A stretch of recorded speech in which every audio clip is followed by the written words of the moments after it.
Officially just a few weeks away from the Trainers Challenge finale, and somehow these 12 weeks are absolutely flying by.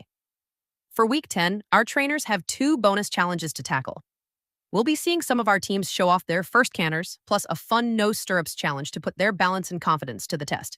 The finish line is getting close, and every point counts from here. Bonjour tout le monde, voici le résumé de notre 10e semaine. Notre semaine a débuté quand même assez tranquillement. Lundi matin, quand je suis arrivée, Tidou avait un intérieur gros comme un tuyau de poêle. Fait que ça a été, lundi et mardi, là, ça a été des traitements d'hydro et de poultice, mais déjà lundi après-midi, là, l'enflure commençait déjà à baisser. Il n'y avait aucune boiterie, donc je crois qu'il s'est probablement juste cogné, puis ça l'a enflé beaucoup, là. Alors, mercredi matin, on était prêts à travailler. En fait, mercredi matin, Tidou s'est dit, moi aujourd'hui, je réalise tous les objectifs et les défis de la semaine en 30 minutes. Alors, en 30 minutes, on a fait des belles prises de petits galops et on a réalisé notre défi sans étrier. J'étais abasourdie par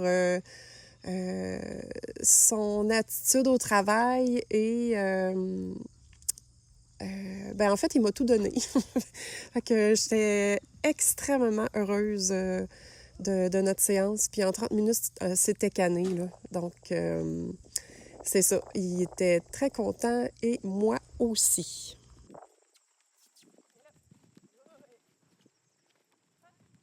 Comme vous pouvez voir dans les vidéos, pour moi, montrer le galop à un cheval, c'est pas de galoper super vite et ou super longtemps. C'est vraiment de venir travailler les transitions, les départs, que le cheval reste équilibré. C'est vraiment la qualité du galop que je recherche et non pas la quantité de foulée.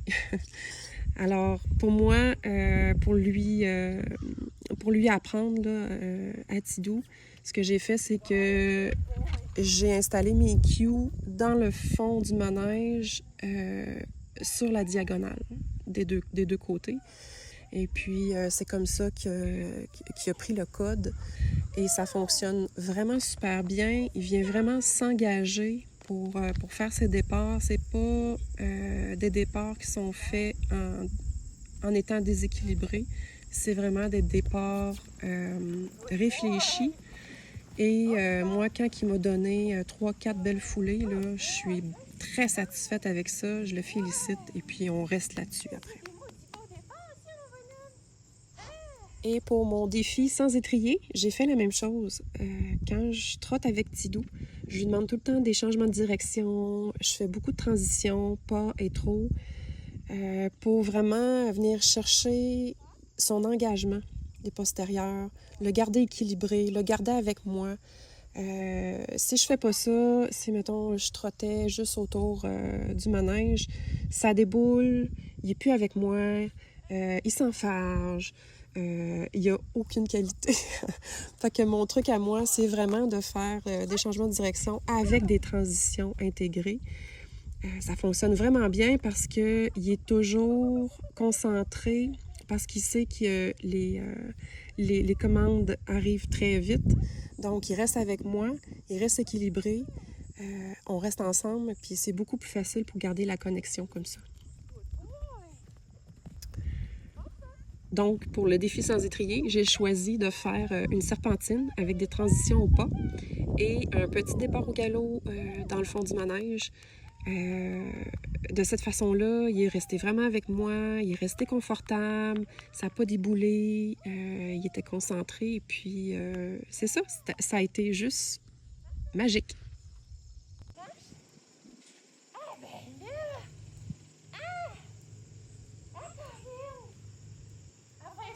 Il fallait que je monte pas d'étrier. Ça aurait été bien plus facile. Marche, marche. Good boy. Ah. Ben oui, on a eu tous nos trous. Ben on en a une galopée. Ah. Ah, ça. La question cette semaine, c'est qu'est-ce qui a été plus facile que tu pensais? Ben, en fait, ça me renvoie au défi. Le défi a été plus facile que je pensais.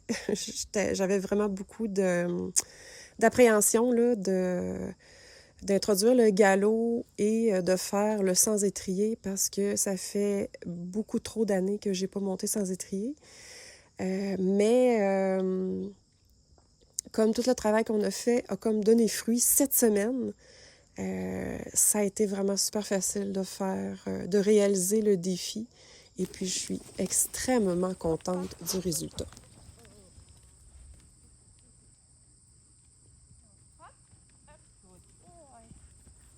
Hop, Doucement, doucement, doucement.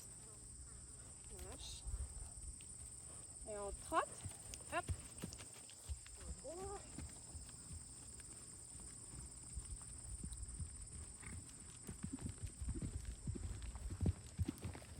Hop, oh, good boy. Ça, c'est bien. Ah, garçon. Ouais. Ouais. Marche, marche, marche. Oui, je sais. Donc, mercredi, c'est ça, il m'a prouvé que vraiment, tout le travail qu'on a fait en préparation pour ces deux défis-là, c'est vraiment bien assimilé. Et puis, il commence vraiment à se renforcer et à se tenir dans les allures. Puis, j'étais tellement contente et tellement étonnée aussi qu'il puisse me donner ça ce matin-là, quand il a fallu que je le mette au repos forcé, là, 2 jours, parce qu'il y avait une patte enflée. C'est ça. Vous le voyez, là, dans le dernier vidéo de ma serpentine. Voilà, la joie est là, l'accomplissement est là et j'ai passé le reste de la journée sur un petit nuage. Ce cheval-là, c'est juste du wow. C'est extraordinaire.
Et samedi, on a eu beaucoup d'invités. Et puis, j'ai scellé Tidou. Et puis, tout le monde a fait un tour. Il y a des enfants qui ont fait un tour avec une petite selle de poney. Et puis, il y avait des grandes filles aussi qui étaient là. Et il y a 3 autres cavalières qui l'ont conduit toute seule, au pas, bien tranquille. Il a été super sweet. Il fait même des câlins, ce cheval-là. C'est comme... C'est juste du bonbon. Il est calme, j'ai confiance en lui quand il y a des gens autour. Il fait jamais rien de déplacé. C'est pas un cheval qui est pushy, qui va dire « Hey, moi, je suis là, tasse-toi. » Jamais de la vie. Il est comme... C'est sweet, sweet, sweet, ce petit cheval-là. C'est ça. C'est juste du bonbon. Je suis vraiment très heureuse avec mon cheval. Voilà, c'était notre résumé de notre 10e semaine. Il reste juste 2 semaines avant de canner tous nos tests. C'est ça. Ça s'en vient tellement vite. Mais en même temps, on dirait que on dirait que j'ai plus rien à prouver avec ce cheval-là. On a comme tout fait qu'est-ce qu'il fallait faire. Mais le plus beau qui ressort de ça, c'est notre relation. Fait que c'est ça. J'ai très hâte de voir qu'est-ce que la semaine prochaine va nous apporter. Et puis, on se rejoint la semaine prochaine. Au revoir!